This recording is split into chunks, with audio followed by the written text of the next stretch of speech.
You're looking at the UC Hastings Law College dormitory for students in the Tenderloin.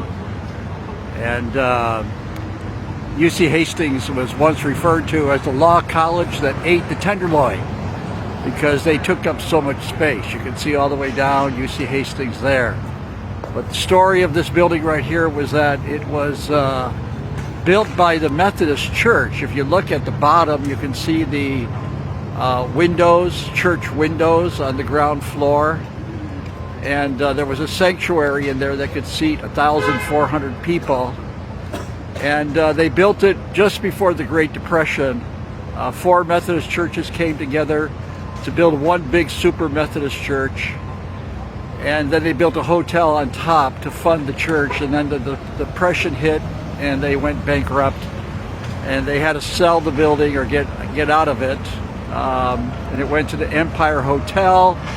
And the Empire Hotel took it, and the only way they could be profitable was to sell liquor. But there was an old law that said you couldn't sell liquor within so many feet of a church building. And so they looked up and they said, well, let's put a sky room up on the top where people can drink. And so that's how they got around that law. And then they eventually sold it to the U.S. government in World War II because of financial difficulties. And the U.S. government used it as their draft building. And then the IRS took it over and put in all their offices in there. And in the sanctuary, they lowered the ceiling, a drop ceiling, and they covered up the beautiful Gothic cathedral on the inside. When UC Hastings bought the law college later on, I think it was in the 1970s, I forget.